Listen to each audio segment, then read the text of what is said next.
Hello. Yep. Who? John Camp. I don't want to go to camp. I hate tents. What? Compass?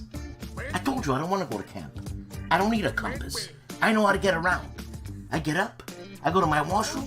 It's a new washroom, by the way. You want to hear about it? Kranz. Johnny! Yeah, man! It's been a while, yeah. You want to be on the show? I gotta speak to my boss.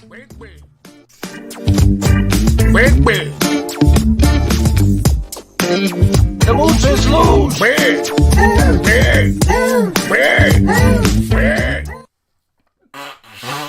Good evening, everybody, and welcome to the show. Joining me, as usual, is our fabulous co-host, the Fatty Arbuckle of gaming, Dan the Dan Noodles Man. And tonight, joining us as our very special guest, freshly unchained from Bill Thomas's Love Dungeon, John Kranz. John, thank you. Nicely put. So, John, thanks for joining us. I wanted to talk, and we'll be happy to have you on again because there's a lot to talk to John Kranz about, as everybody in the audience will know. But I want to actually get a sense of the history of Consim World, and I assume you started the place in the first place, the website, right? Yeah. And then how did that get started? Why did it get started? And then how did it turn into a big convention?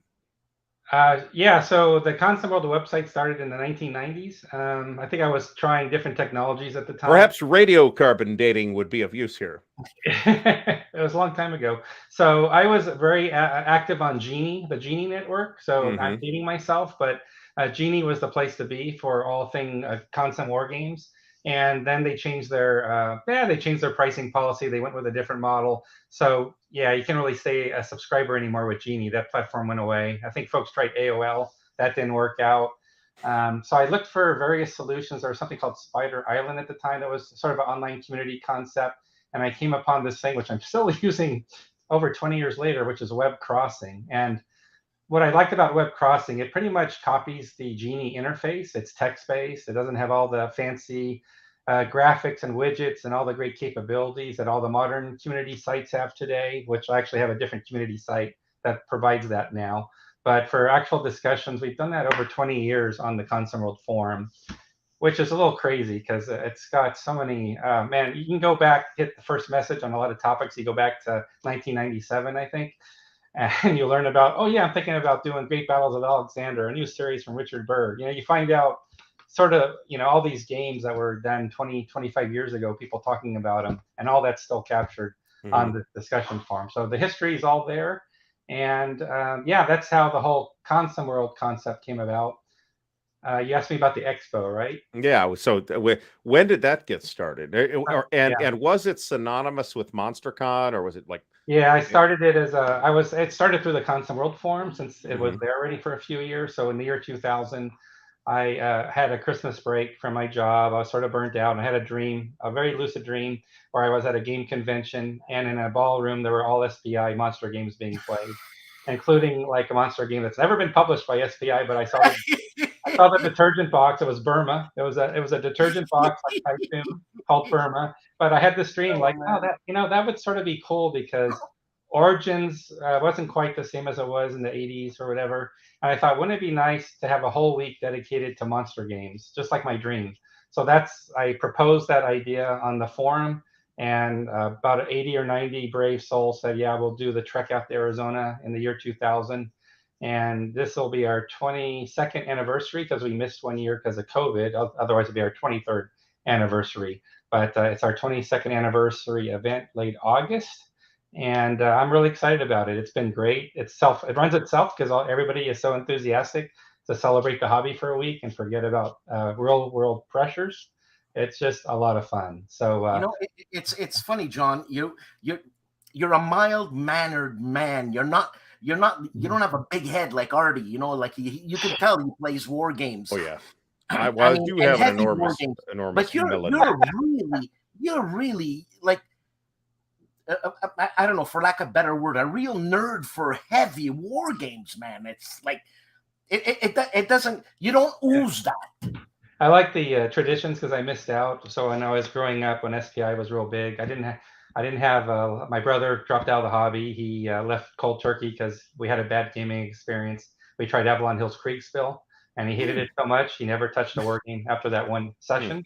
So I was sort of on my own. Then I formed the game club in Ventura, California, where that's a super easy fix, John. You just tell them that Kriegspiel is not a war game. Yeah, I missed that. Yeah, I was too young. I was like 15. So I don't know if it's the monster game so much, but it's like I like the older games. So probably because I'm older now. So you always think back on when you're younger. And back then we had all these older, bigger games from SPI or Avalon Hill. So I love the classics.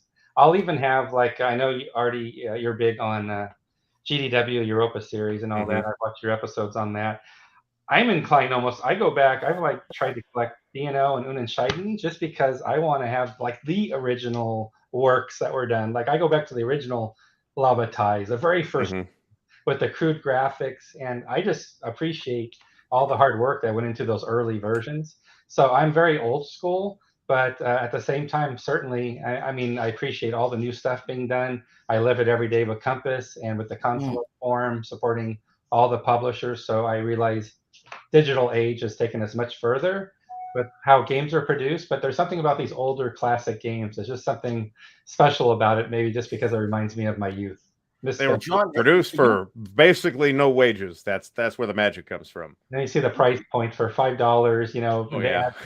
I'm like, oh my gosh, like 150 on eBay was $5. What was Campaign for North Africa MSRP when it came out, like $30 or $35 or something like that? Yeah, and I turned in, I refunded my pre-order with SPI. They threw out a postcard saying it's delayed. So I actually didn't get it, but I did pick it up later. But yeah, I was delayed quite a bit. And I know Richard Berg talks about how he worked on that game forever and how I can believe that. Yeah. And then actually, somebody's looking to play CNA Campaign for North Africa at the Expo. There's a post on the forum yesterday or 2 days ago.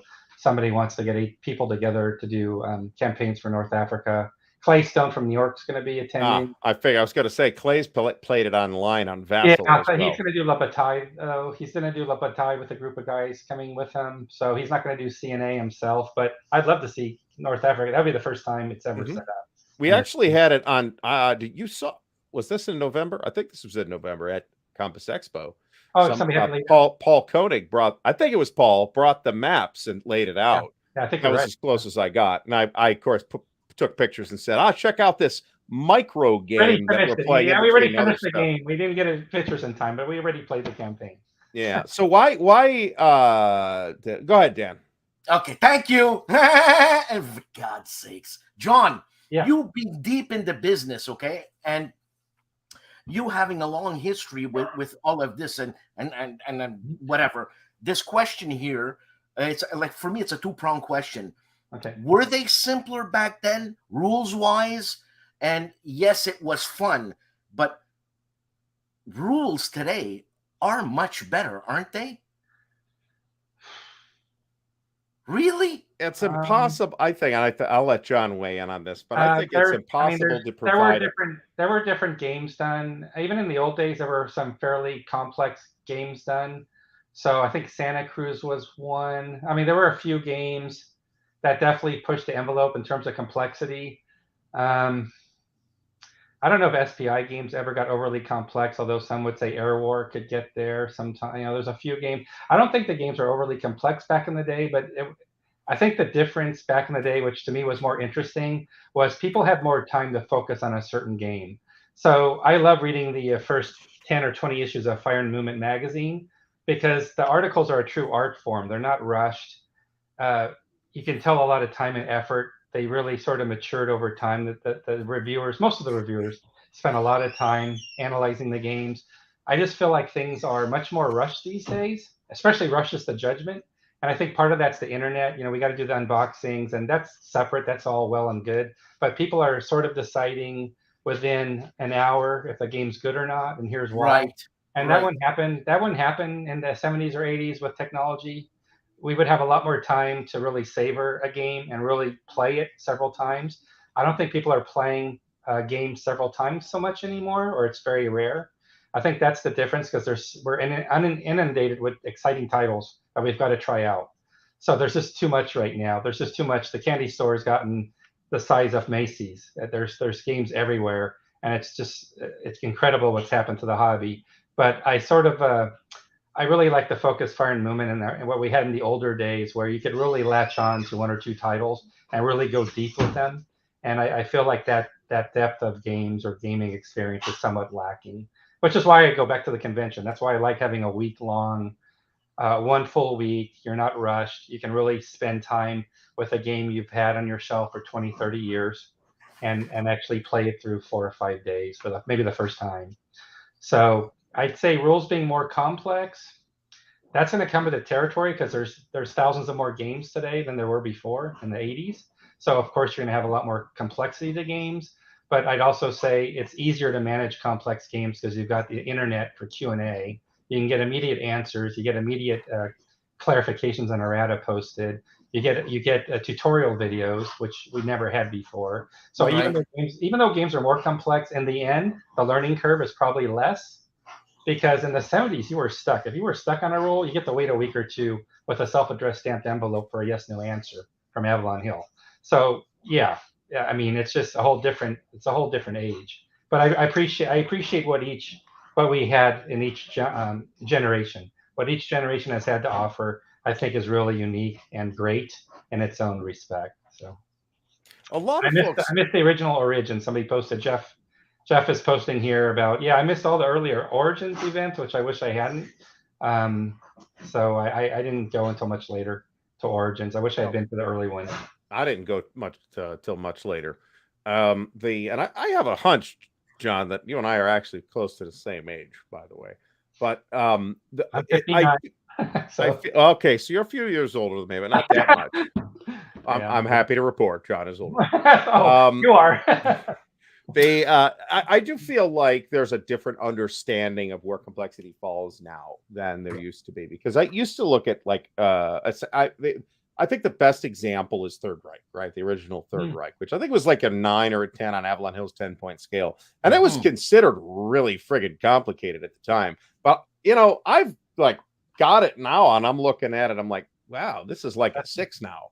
That's a great yeah, this is maybe a 7, but I mean, it's not a simple game, but it's like, this was like the Goss of its day in terms of complexity, right? It was in that top tier of most complex games. And I don't think it is anymore. I think it's in the next tier down. Absolutely agree. Yeah, I remember Third Reich. I bought it. I was excited to play it. I couldn't figure it out because I was on my own. I didn't have players or a club at the time. So I never played the game because I couldn't figure it out. It was too complicated. And I didn't have the video outlets or the emails or anything to help me. So now I look at Third Reich, you're right. Now I wouldn't even sweat a bullet about it. It'd be, it'll just be easy to play. Because it's changed so much and access has gotten so much better.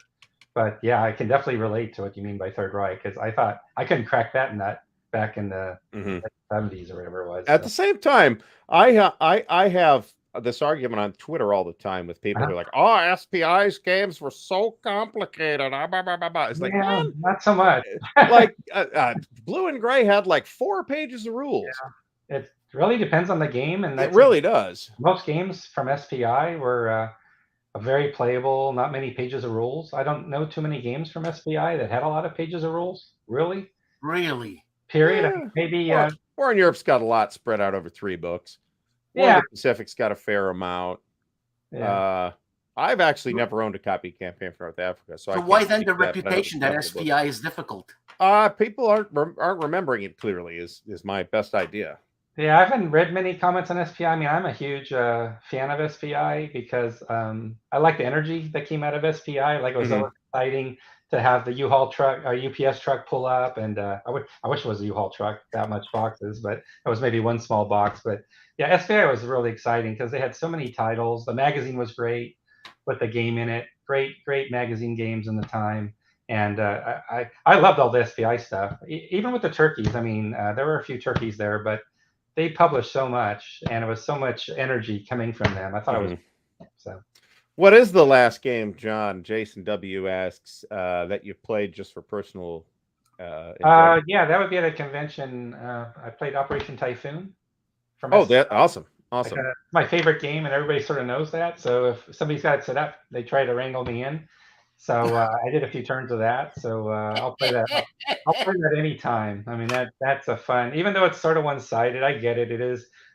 Yeah, I understand the whole story. It's not very playable for the Germans. You're never going to win. But it's a fun. I mean, it's for the enjoyment. It's pure enjoyment of the game. And what Bukowski did with that design was I don't know how he did it. I mean, he changed the design from the ground floor up because somebody else had designed it, and it was very complex. And he stripped it down, and he came out to me with one of the best game designs ever. And he did it. He didn't do it from scratch. He had to take something and flip it around and recreate it. And it's amazing how good a game he turned out. I'm amazed. John, have you ever, and this is an ignorant question on my part, have you ever dabbled in design yourself? No, I want to, but I haven't had time. Is the main problem. So if I was going to dabble in design, because I really like the Typhoon system, I'd probably do something along those lines. Or since I had that dream about an except SPI, bigger, right? Yeah, well, I had that dream. Back in 2000, I had that dream. There was that SPI monster game on Burma in the box. So yeah, I'd probably design a Burma game just because that was my dream 20 years ago. But I just don't have the time. I think it's more about what games I want to spend time to learn and have time to learn it. And that would be Winter Storm, probably from Vanguard Simulations, John Shetler's work. Edelweiss, Prelude to Disaster. If I had unlimited time on you can't see it. I got Edelweiss up. Yeah, I'd probably pick those up and spend. That's a very interesting looking system. Yeah, I'd probably enjoy that right now if I had a chance. But there's so much out there; it will never happen. I'd have to be retired and on a drip, some kind of an oxygen drip, where my life's about over to actually have time to focus in on one thing. Because I'm usually multitasking on 4 or 5 things at a time, typically. So. But yeah, the SPI rules weren't complicated. Yeah, they weren't really. And they had the 3-column rules format. Yeah, man. So that made it a little tight for sure. Yeah, I'd say so. I feel like I'm okay with the rules. I'm having more trouble. My eyes are having more trouble nowadays with seeing counters due to glare and stuff like that. So why Arizona? Were you living there at the time? Yeah, it's all just because life happened, to be honest. I grew up in Ventura, California. I went to school, and since my mom is a Swiss citizen and I had dual citizenship at the time, I didn't think much about college and stuff. I really wasn't. I was focused on other things. But I thought, well, I've got a Swiss passport. I guess that means I should do something international. So I'll go to Thunderbird, which is in Arizona, Thunderbird International School of Management for my master's. So I put a lot of thought into it, as you can see, or not much at all. So I got my graduate degree there, and that's in Glendale, Arizona. ASU now owns it. And I through my tennis, I was playing tennis younger. I hooked up at a tennis club with the regional manager for Apple Computer at the time. So I worked for Apple Computer out of Phoenix, Arizona, a few years. And then I went to live in Zurich and worked there for a few years. And I came back to the States. And I landed back in Arizona because I was used to Arizona. I liked the climate. And I worked for Apple again a few more years. So working for Apple was a lot of fun. Then I worked for a German startup company, and then Adobe Systems bought us. So I worked remote back in 1997, which wasn't sort of typical back in the day in 1997 to work remote. But I lived in Arizona working out of the home and for Adobe Systems before the year 2000. Well, I can tell you that the Arizona climate has one advantage over the Ohio climate. You can't smell Canada burning from there. Yeah, that was pretty bad. Kerry Anderson. Yeah, it's still happening. I mean, today. Oh, today yeah. was bad. Yeah. I can literally go outside and smell Canada burning right now. Yeah, if you have Kerry Anderson on sometime for an interview, have him on because that's his specialty. Is he specializes in Canadian fires, and he's on the Canadian news broadcast all the time, national news. Really? He's a big honcho for wildfires in Canada. Huh. But he did a game. He did a tactical game. He's done several things. Yeah, so he's on fires. You could do a CNN broadcast with Kerry Anderson on the wildfires in Canada. That's very interesting. That's very interesting. Yeah, good idea, Dan. Get on that. Yeah, I'd watch in a heartbeat. I'd love to learn about the fires and that way because it's so much worse this year. Did you say your mom was Swiss? Yes, yes. Okay, so you said you moved to Zurich, Yes. so you speak I Zurich Swiss. I fake German, but Swiss German is much different than say Hochdeutsch, High German in Germany, what they speak in Germany. Okay, because So you Swiss you German I said didn't like at all. I tried to learn Hochdeutsch, and I can fake it. I'm not fluent because I didn't live there enough. I just worked. I was in Zurich for 2 years, and then I spent 2 summers in Hamburg, Germany, working for Adobe Systems. So I got the German down, but that was 20 years ago, so I've forgotten some of it. oh man, okay, But okay. I love Germany. I mean, I love the culture there and the people there. So But how was Zurich? Zurich, I didn't like as much. The people are very anti-American, sort of like they know better than everybody else and look down their nose at you. And that's a pretty common trait. Everybody that went to Zurich agrees with me. I talked to somebody last week who lived in Zurich, and they agreed with me on that too. So Really? I'm not a big fan of the Swiss German culture towards Americans. I wasn't happy with it, to be honest. But yeah, it's a beautiful postcard country. If you want a postcard, go to Switzerland. Oh yeah, man. But, Okay. yeah, but Go to the French-speaking part of Switzerland, apparently. wonderful. French, very friendly. Yeah, very What friendly. about the Italian part? The French and the Swiss Germans don't get along very well, just so you know. So yeah. There's reasons, folks. Yeah, smoke jumpers. Yeah, I Yes. haven't played smoke jumpers from Kerry, but I hope you have him on sometime. I'd love to hear what he has to say about the fires or what happened with. I'm sure he did a lot of broadcasts about That would it. be fascinating. Well, he might be busy right now since Canada is still on fire. But as soon as Canada stops being on fire, we could work on getting them on. We've got You know, a number of there's games we could talk to them about too. there are many ways to invade the United States. Oh, yeah, it's pretty easy to get into the US these days. Yeah, that's actually the burning cannabis fields of Canada that we're smelling right now. I feel fantastic, though. Let me tell you. The East Coast got hammered.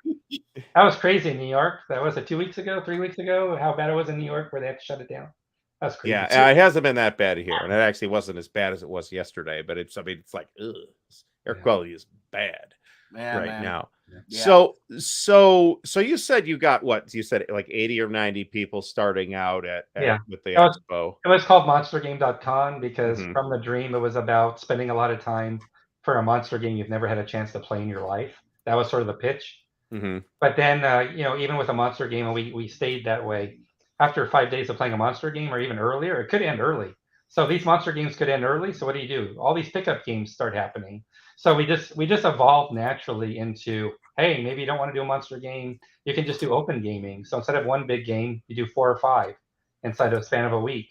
So now that's the venue. So at Console World Expo, it's either you're doing a monster game and you get reserved table space for the bigger games, or it's just open tables and you can do open gaming galore. And even the monster gamers will do open gaming at the tail end of the event. They're smoke jumpers. Is anybody doing like speed monster gaming where they're playing 3 or 4 simultaneous monster games at the same time during the downtime from the other games? Because you can do that. I haven't seen that done, like the Magnus and Larson chess. Yeah, of speed. or Mark Herman playing Empire of the Sun. Oh, So there where you he's go. playing Yeah, 13 he had people the at a rows. time. Yeah, he had the multiple games going at once, like Mhm. chess. So yeah, but people, I mean, I think it works for everybody. So it's sort of now a nice mix. It's at least 50% monster games, probably 65. It's more like 65% monster games and 35% just pure open games, all genres of games, Mhm. Euro games. Just it's covering the full gamut of the hobby today, pretty much. Do you play Euro games, John? Again, I don't really game because I don't have time. Right. I did Ticket to Ride a little bit with family members and stuff. I probably should try to do more gaming, but 75 tables of Ticket to Ride at Origins. But I'm glad you mentioned Ticket to Ride. Yeah. John, do you know Alan Moon personally? I haven't met him. He was great when he was with the Who. I'm trying to get in touch with the guy, and there's no way. It's untouchable. These are big shots, Dan. They got no time to spend with us peasants. Maybe that's my excuse in life, because if I actually had time to game, I'd probably have a nervous breakdown deciding what games to play, because there's too many games I want to play. John. So I have the luxury not to worry about what am I going to play. It's easy, John. You just play them in alphabetical order. Oh, yes. Well, and that's why I like conventions so much, to be honest, is because just living life through osmosis, I just take in all the games being played on the 40, 50 tables. You've got a dedicated room for the I'm going to forget the name of the game, that the big curse Grognard simulator. Oh, great. Yeah, they need their room. So Death Ride takes up like a full half room suite with about 15, 16 maps. about 10 guys. But it's great. You get to walk around and see a bit of So, everything. man, so you live off that energy and the smell. Yeah, I live off that, and that's why I did the forum. I live off the energy of people talking about games. So the forum, the community, the expos, live event, all that is for me. That's my escape because I don't have the time to actually experience it myself. I get to take in everybody's experience and hear them talk about what they're doing, and that's where I get the pleasure from the hobby. It's just people's experiences with it. And yeah, I mean, yes, I would love to play these games. I have a lot of games that I'd love to play right now, but it's just not going to happen right now. I don't have a dedicated gaming room either, which doesn't help. So yeah, it's not going to happen. You don't have a dedicated game room. No, I just have a 10 by 10 foot office here that I have. That's about it. Yeah. Jesus, if John Kranz doesn't have a dedicated game room, yeah, it's called a storage facility because I don't have. I've seen people who like rent a storage locker, like a big one, not a tiny one, and literally have lights and a fridge and coolers and huge game table in there, and they go in there and presumably sweat their asses off in the summertime playing Fire in the East or whatever it is, right? Crazy. It's crazy how yeah. The unfortunately I can't. Mo says take a train, but we don't have trains here. This is Ohio. Yeah, there's like one train that stops in all of Ohio. It's in Cleveland. Oh, really? There's only one train route? I don't know. There might be something through Cincinnati too, but there isn't one through Columbus. Oh, okay. So there's no Amtrak rail through Columbus anymore. Yeah, I think most people know I don't really probably have time for gaming so much. It's probably not a secret.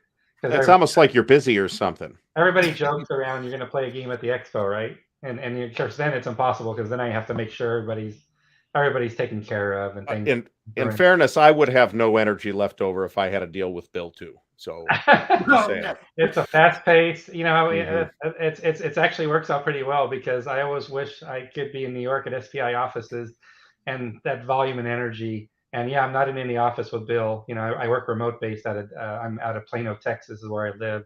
But the energy of the projects to be managed and to work on, and the other duties that fall under that I enjoy doing. It's great. I mean, it keeps me off the streets. Definitely, I'm definitely busy and keeps me off the streets. But sure. Bill having high energy, and you being able to take all this energy is seriously a marriage made in heaven, man. Yeah, I think you have to be high energy to do. We're releasing 30 products a year at least. So I think you have to have a certain, it's not really, it's probably his passion. He loves the hobby. He loves games. He goes back to the 70s and 80s as well. So I think Bill just loves the hobby.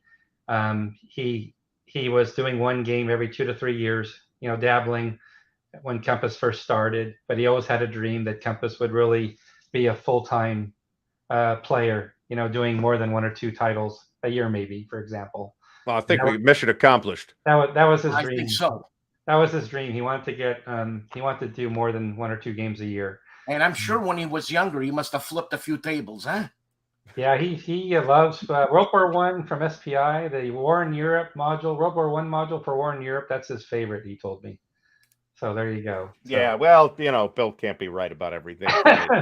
So, now the World War I, the Dunnigan World War I, that's a brilliant game.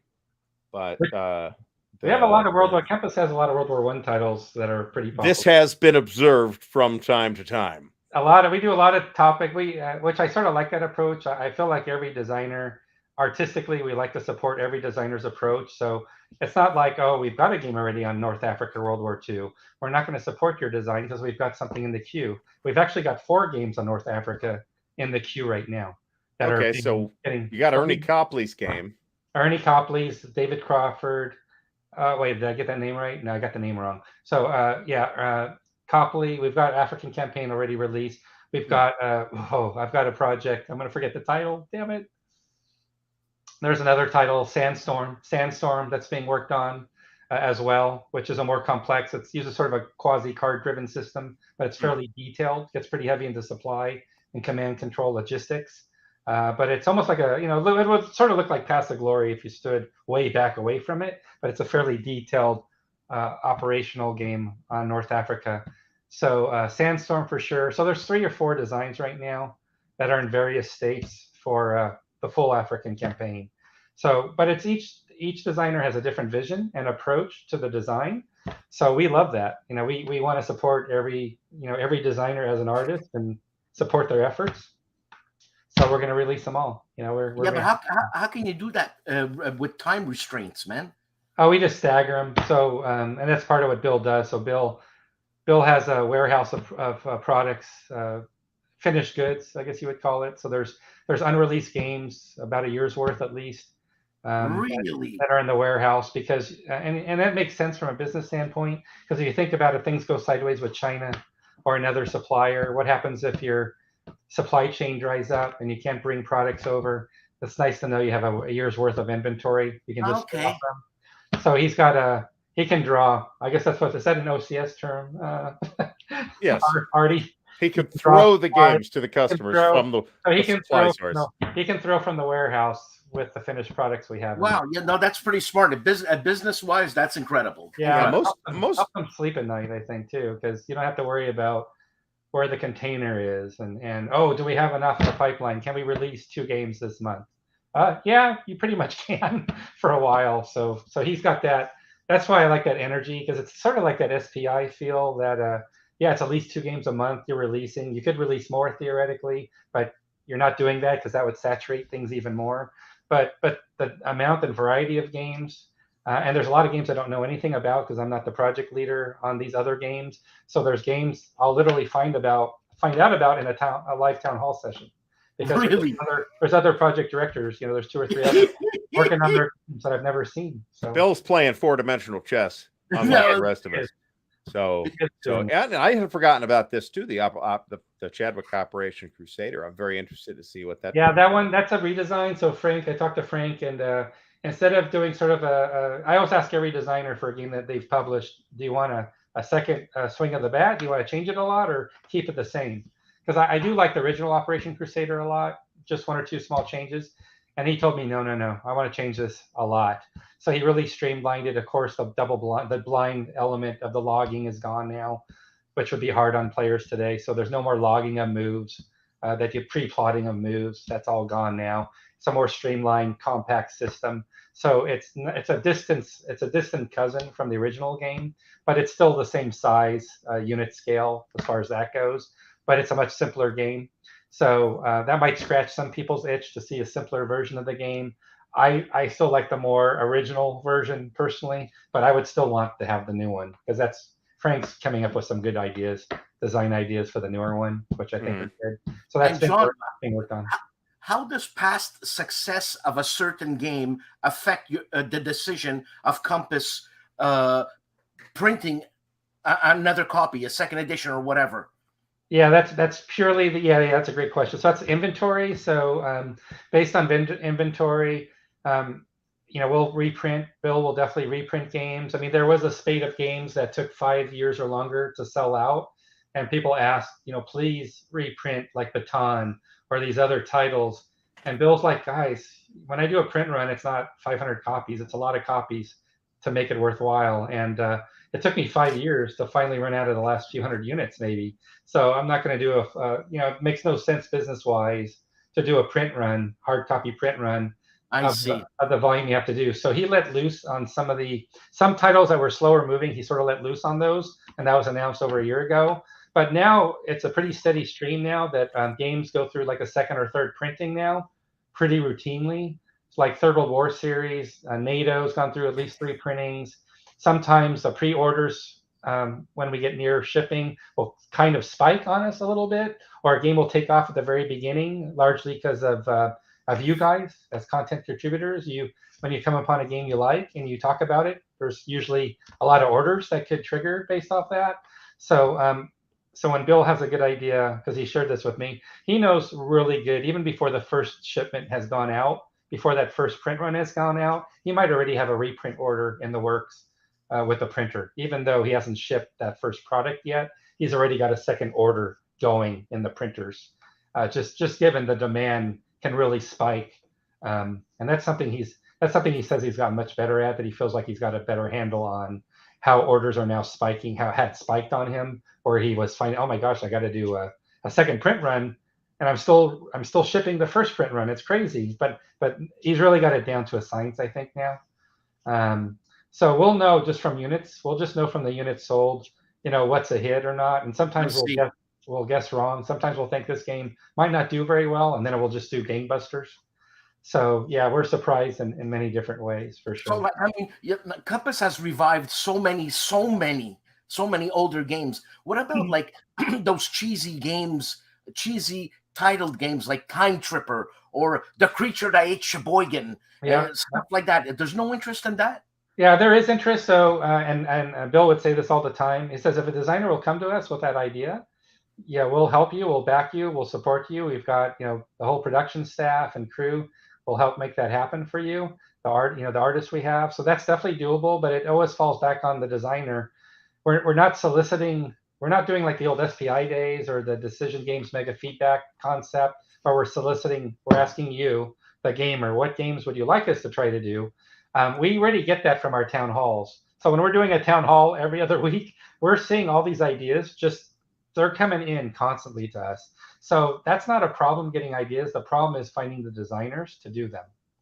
So I trust we can expect to see Belter anytime now, right? Yeah, exactly. That's been asked for. Yeah, that gets asked by the Shin Godzilla or whoever it is. Forgot the person's name, but yeah, there's somebody who definitely has been doing a campaign for that game. Belter's in the works. I don't know if the artwork started yet, but we already have the commitment to do it for sure. So that's fantastic. I didn't actually know that. That's fantastic. Yeah, we're definitely doing Belter for sure. That's going to be the first sci-fi game from GDW camp we're going to do. I don't think the artwork started on that one yet. Follow that up with Imperium too. Why don't you? That'd be nice. I mean, there's some titles from GDW we don't have we can't get the rights to. So the older Europa stuff, we don't have rights to that. That went through the whole legal wranglings. That's a special case. That's just not going to ever happen. Unfortunately, I would have loved to have seen Europe. You don't want that to be. But if you need Mark Miller's contact info, John, I got it. So, and he should be the guy who can talk about Belter. Yeah, Mark or Imperium, I should say. Oh, really? Yeah, Mark and I go back to 2010. I did Beta Falm as my first Concept Press release. Yeah. So I met Mark back in the day. Actually, I met Mark with Ulrich Blenneman when he was doing Moments in History. I was helping Uli with that in the mid 1990s.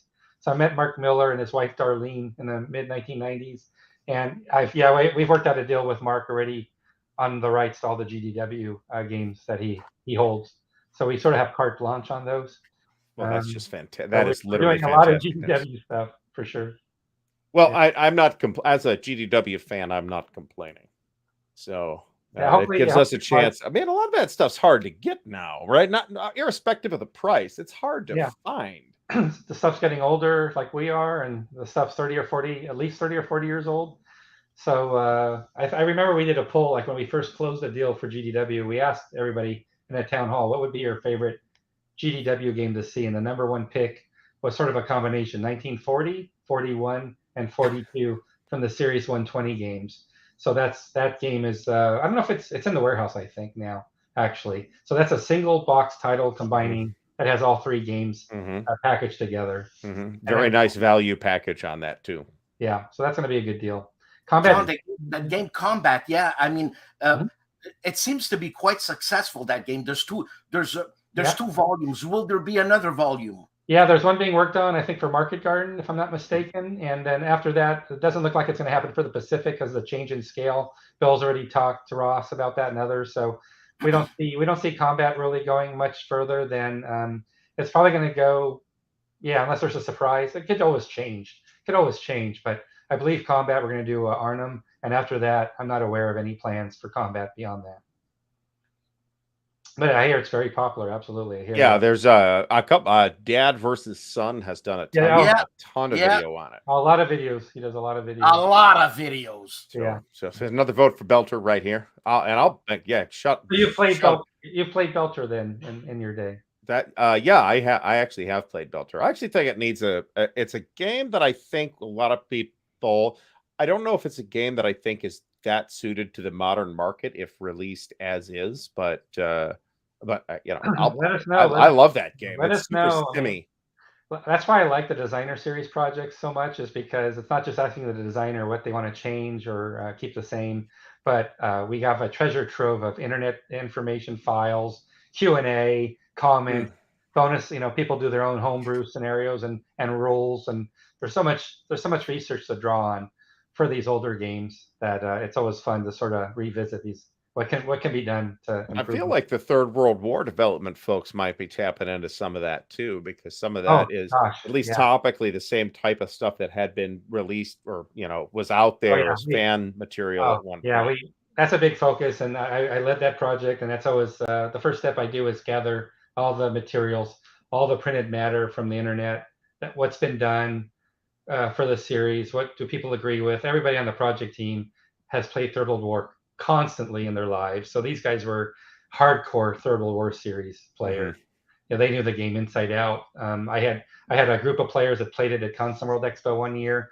So after they heard that we were going to publish it, they sent me a PowerPoint deck and a bunch of materials of you need to add these player aids to the game, and you need to add these things. And we pulled in some of their ideas into so we added a lot of new charts and tables, and a lot of new markers were added to the game. We didn't change the game, but we added a lot of mnemonics. We added a lot of bonus materials, just so your game experience would be much better. And that's one of the things I pointed out to, because we had some people came by to play with us over the weekend.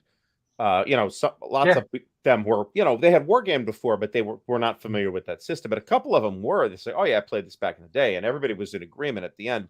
It's like, wow, this is so much easier to deal with because it's got great player aids now, and all that information that you had to memorize by nationality or unit type is now on the counter. Put it on the counters. Counters did a lot of work. We did a lot of work for over 3 months. I think we spent talking about how can we change the counters, what mnemonics. So we added color codings, icons, stripes. We did all this stuff to the counters, adding a value here or there. So the originals maybe didn't have much information on the backside. Now they're like loaded front and back side. It's like loaded with what you'd want to have on there. As an experienced gamer, you would sort of figure it out. And that's why on projects, I always try to bring in the experienced gamers, and then you bring in the blind people that don't know anything about a game. So you make sure you're not too close to the project, or somebody that's not familiar with it won't feel lost. And like, I don't get what you guys are doing here. That's because we're going based on our memory. We don't need a rule booklet to play it, right? So it's always good to mix in those blind proofers and folks to make sure you're not losing sight that this is going to be a first time game for some people as well. John, how many hours do you sleep a night? Oh, I get the standard 6 to 8 hours, right? Just like everybody else. Not David Thompson. David Thompson does not sleep, as we've established. David Thompson doesn't sleep. No. I need my sleep. I need my sleep for sure. Some people don't. There's that Miracle Morning book, right? Where you're supposed to get up at around 3 to 4 a.m. is what Miracle Morning espouses. You need to get up around 3 and 4. That's when you're most productive in your day. That's when I'm most liable to murder someone who wrote a book called Miracle Morning. There's a support group for Miracle Morning. I have not been able to crack that nut. As much as I should be a morning person, I cannot get up at 4. I cannot get up at 5 a.m. unless somebody's sick in the house or a dog's barking or something's happened. I'm not going to be up at 4. Can't do it. As somebody that because I was in back in the day, although I missed really almost all the SPI era personally, because they were out of business by the time I was able to pay closer attention, right? Or they had been taken over by TSR, and we all know how that went. What year was SPI out? 1982, I think. 82, eh? Damn. February 82. It's very early 1982. I actually fell out of the hobby and missed the whole SPI demise. Because I was a teenager running an adult war game club. It was not just teenagers at a high school. It was a Ventura County gaming group, and I was 16.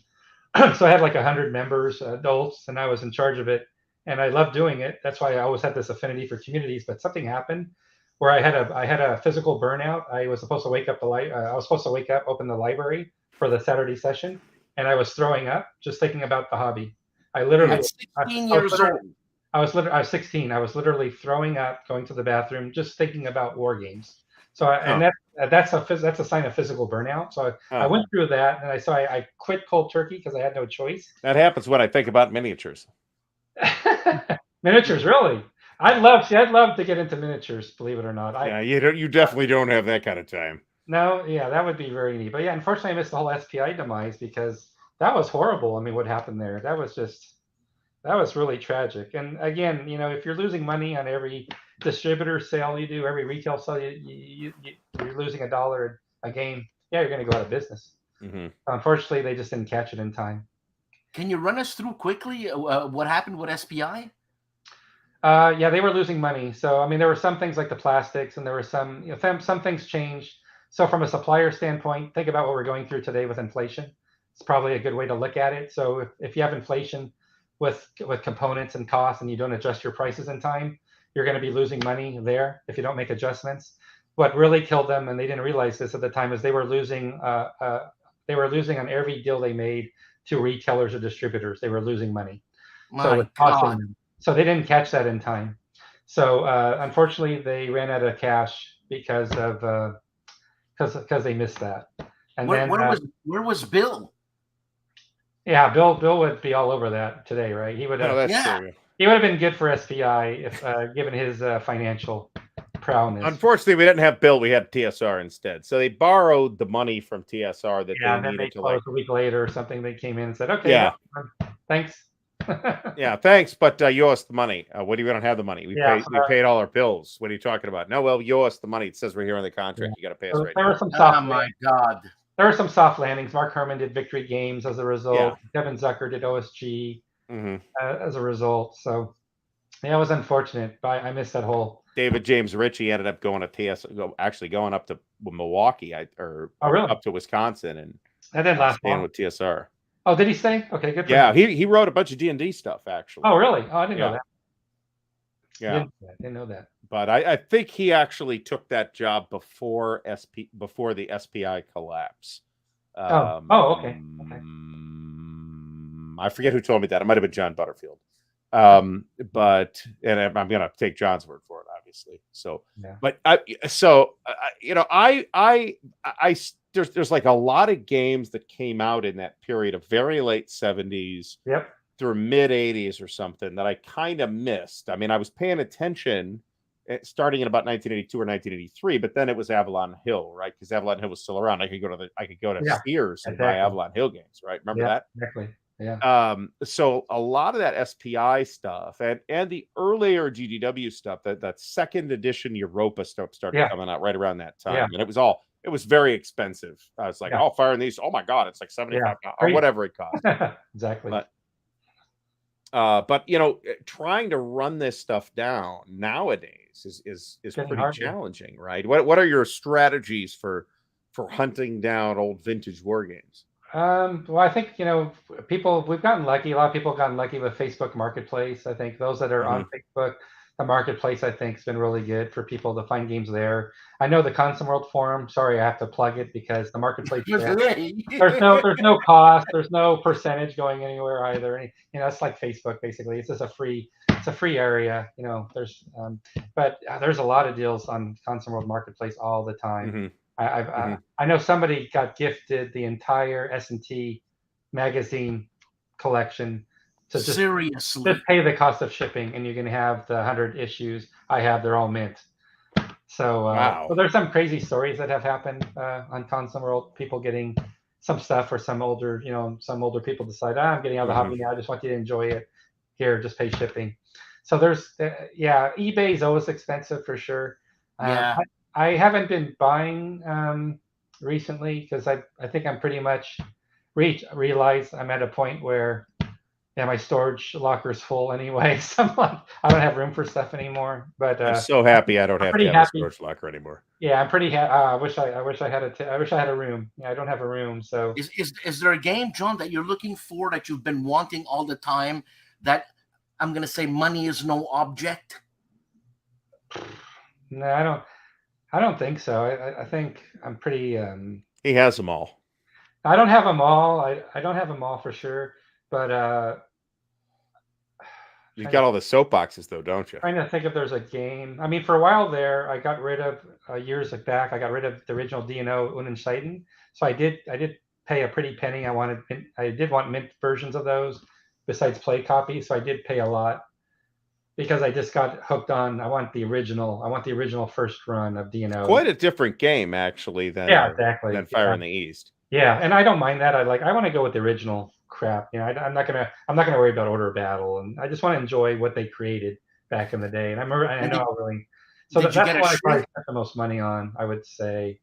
And the original La Bataille, the original from Marshall back in the day, was it Dresden or Moskva. Deutsche Wagram was like $500. Oh, that's a little late. Oh, yeah, no kidding. Yeah, that was expensive. That set me back quite a bit. That was a long time ago. But I mean, I think at this point, yeah, I've got plenty of games. It's more about, no, let's do the expos. Let's get together. Everybody's getting older. I really appreciate getting together with everybody in person. COVID was a drag. Now it's about, let's do the communities. Let's make sure. I really want everybody to really enjoy the hobby. I don't like the infighting, and people do complain. I think it's fine complaining about games or something going wrong with the game, but some people are just there to be just, I don't know, just negative. It's true. Yeah. Some people are getting off on the negativity. Life's pretty short. Like, Yeah. I think as a publisher, we can definitely learn. There's definitely, we skin our knees as we publish and we want to do better. But I just can't imagine, like, always wanting to complain about stuff. It's exhausting. It's just, yeah, I mean, it's easy to do. It is easy to slip into that. I have to agree with that. Yeah, But it's worth your time and mental well-being to resist the temptation to constantly be bitchy.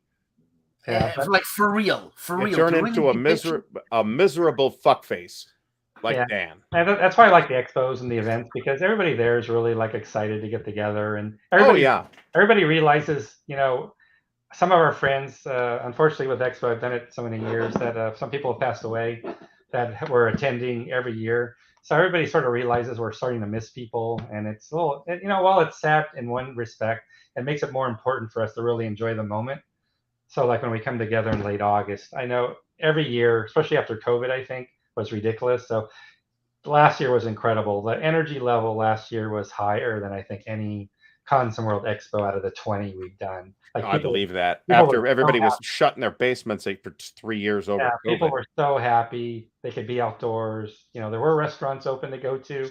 It wasn't like in shambles outside. Outdoors in Arizona? Yeah, 100 degrees. August? Oh my God. No. The dry heat, not a problem at all. And all the room is air conditioned. It's really nice. But I think I think every year everybody's having more and more fun because they realize it's so special. I remember in a recent year, I wish I could say his name, but he had a brain tumor and he was dying of brain cancer. And literally, he couldn't really play the game anymore, but he said, my dying wish is to be at Consum World Expo. So Mark Herman sat down with him. George Keys was his name. He sat down with him, moved some counters around, and it was just conversation. It wasn't really, could not really play the game. That was not the point of it. His wife was there. It was all about, I want to be at Expo one more time. And that's what I take away Jesus from the event. So wow. That's the important stuff. So when I see people complain, complaining's okay. Yeah, complaining's okay. I don't mind complaints, and I'm really open to complaints. It's absolutely critical for a publisher to know that. But when people complain about the silly stuff, that's when I'm like, you know what? Yeah, you don't want to go there. People get a hobby. People can be in worse places in life. Yes, absolutely. So I don't know. I don't think I have cancer right now. I haven't, I don't know. I have a physical in 2 weeks, but things could be worse. We don't know. So I almost lost a dog 2 weeks ago out of the blue, which I didn't expect, which is my favorite dog. So I'm like, there's other stuff in life that I take pleasure in. I'm not going to rant and rave about. Yeah. Yeah, that's nice, man. That's nice. So you've moved. We're on the trajectory toward the end of the show here, but I got some more questions about Expo that I want to squeeze in. So you moved from, I think, sometime in July to sometime in August. Was that like a decision, or was that just kind of how it worked out in the wake of coming back after COVID? So that was a decision based on cost. The hotel would charge more if it was earlier in the summer. It was more of a peak season time, like in June, early June we had before. So moving the date out helped us keep the hotel costs down somewhat. I did polls at the time when it first happened, and everybody said, yeah. And unfortunately, whether you pick early June or late August, you're always going to have people saying, I can't do early because of school closures or graduations. I can't do August because school's opening. So there's always going to be a group that can't do. There's no perfect date, in other words. Yeah. So the August move really happened more from a financial standpoint. That because at the time I negotiated a 5-year contract. So we have a contract with Tempe Mission Palms through 2025. So we'll be there through 2025. So we got this year and 2 more to go at a minimum, locked down. So they're all going to be in August pretty much. I think I've got the dates posted on the form as well through 2025. So that's just our contract that we have. And it was really just to keep the cost down for the attendees. I'd like to recommend Ohio for 2026. Just saying. I can guarantee it will be a less expensive facility. Yeah, it's higher price, and I think most people try to share a room when they can. They don't mind sharing a room. In other words, I know it's great having your own room, for the privacy and all that. But I think, there's a group that ends up always going with double rooms. I think they do that pretty often. That's pretty common, I think, with the expo, that it's double, people asking to share. And I would like to do more regional events. I mean, the one thing I'd like to branch out into is possibly do more regional size events that are like 3 days only, but I don't think there's an urgency around more events right now. I think the market's pretty there's a lot of opportunities for events these days, so I'm not too worried about that having to come together. But that's the answer on the date. Sorry, I didn't have a big fancy story on that. I should say I partnered with Prevention of Heat Stroke to move to August, right, for fundraising, but no. Oh, that's a good idea. I hope everybody stayed hydrated. Is there a fountain, or is there Starbucks at the corner? There's ice cream. There's soft drinks. There's plenty. There's the hotel bar to stay hydrated if you want to stay hydrated that way. Is there a fountain that you can jump in if you get overheated? Is there a what? Is there a fountain you can jump in if you get overheated? Yes, there is a fountain. There you is go. a fountain in the courtyard. You can definitely jump into it. We got everything you need. You got to put in a word with the folks over at Compass Expo, John, because we're on Thursday nights now. You're on Thursday night? Yeah. And it was an issue. It was an issue because Compass was on. Yeah, we lost about 10 people when they started. I'm not sure if you were on that night or if that was one of Brittany's nights, actually. I don't know. Yeah, we're doing every other Thursday now only. Right. So just got to move it to 8:30. That's all. And then we can segue right into you. There you go. I didn't know you had moved your time. You got to. Well, this is a new phenomenon, so we got to go into that. What I highly recommend is everybody should have dual monitors, or use your phone, use your laptop, or have both on at the same time. It should be not a problem to do both. That's okay. Yeah, just watch Bill and listen to our audio, and that should you'll work be okay. fine. I think the voiceover should work well. Oh man, Dan could be Billy, and you could be Bill. That should work fine. There you go. And John, what's your Motel 6 in Detroit? John, how about that? I would like to travel to Detroit, actually. I really like Michigan as a state. I think if I could have gone to school, I would have probably gone to the University of Michigan. I love the state, but I haven't had a chance to really go to Michigan in recent years. I'd love to go. Maybe Detroit's not where you start. I'd love to go to Michigan for a convention for 3 days. That would be a good excuse to go back to Michigan. John, what's your era? You seem like a World War II type of guy, but I might be wrong. What's your era? My era is probably from reading books. It is World War II. Yeah. Okay. Yeah, it is. That's everybody. Seriously. I would say that's what's wrong with our audio. Yeah, what's wrong with our audio? What? Your audio's fine, isn't it? Oh, that's good. I feel like my audio. I got one of my investments has got to be a better microphone rig. Have Mo on so we can beat him up. Detroit is great. It's like a post-apocalyptic LARP. Well, if you go on Zillow, you can see homes in Detroit for like $15,000, $10,000. Oh my God, that's true. Plenty of gaming space. You just got to duct tape over the bullet holes. I could literally set up my. What a sad thing, man. It's funny you should mention that, actually, because believe it or not, there was a house in Cleveland in, let's say, not the great. This was 20 years ago, and I don't think this is still happening. But some people like pooled their money, bought a house together, and it was the gaming house. That's smart. Yeah. Now, they weren't Wargamers, they were vampire LARPers, but still they had like a house. And smart. A dilapidated ass old house in the sticks in Cleveland is maybe not the worst place to play a vampire LARP. Maybe not the best place. That's actually that's happened here in Dallas. I couldn't do Expo Dallas this year with hotel dates not working, and the cost of the hotel rose again, so it didn't happen this year. But there's a group in Dallas. They were the Dallas Marathon group. They invested. They're leasing space, office space. They have a huge room with tables, and it works great. So they've got it year round, and they charge a small fee like a membership or drop-ins. And it's literally a big, nice, really, really nice room. Looks really comfortable. And they've got tons of tons of those folding tables and chairs. And there's it's sort of the same concept. Not buying a house. I'm kicking myself because if Mo's here, I saw a house before. The housing boom, how prices sort of doubled. Yeah. That happened the last 2 years, right? House prices went insane 2 years ago. I was looking at a house here in Allen that literally I wish I had made an offer on. It was a smaller home, but it had a separate building that was 4,000 square feet, like a workshop, fully finished workshop, 4,000 square feet, one big area. I could have used that for a studio, for a convention. I could have used it for my storage, all the games. I lost and now now it was like 600 or something. Now it's like, if it was on the market now, it'd be like 1.3, 1.4. So like nosebleed, like no. Well, I hear it's gonna come back down again soon. But Detroit, like I said, I can get a home for 10,000. That's true. Maybe Ardy will go in with me for 5 each. We could just set up. Like, are you serious? 10 grand?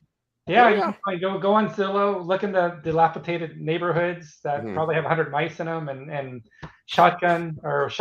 There's friggin' bears in the house. What are you talking about? Yeah, no working electricity. It's but you can see a bunch of houses on Zillow for under 10,000 in Detroit easily.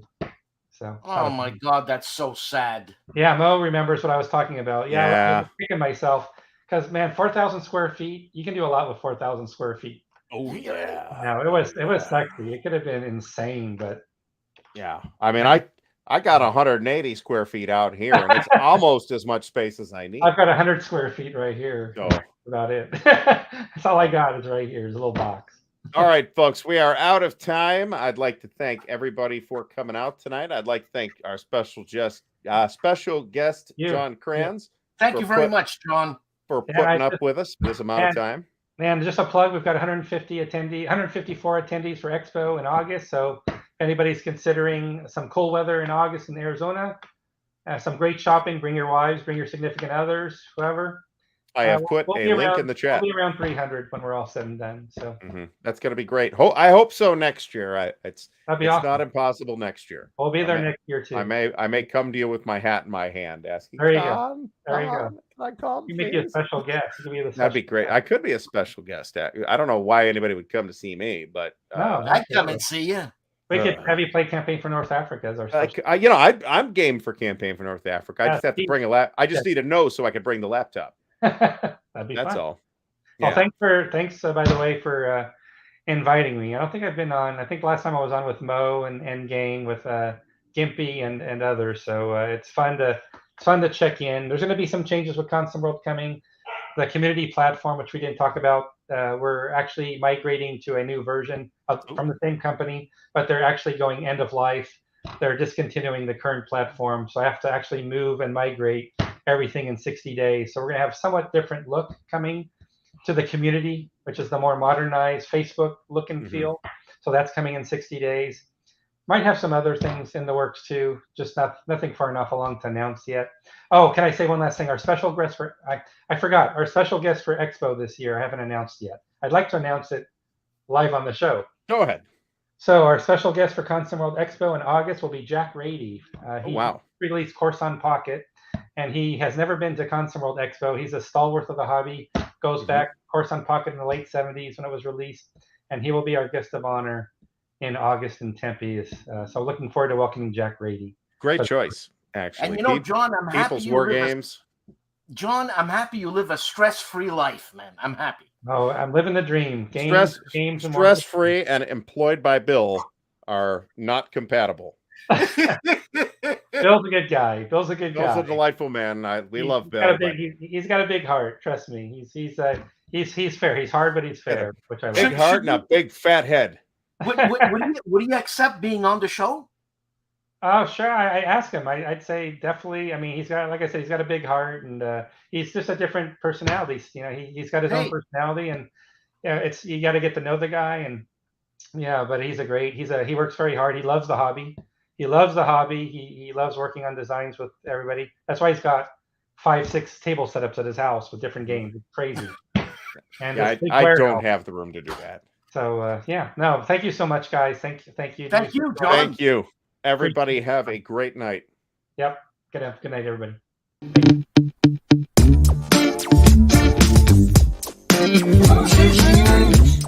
Big move. Big win. The moose is loose.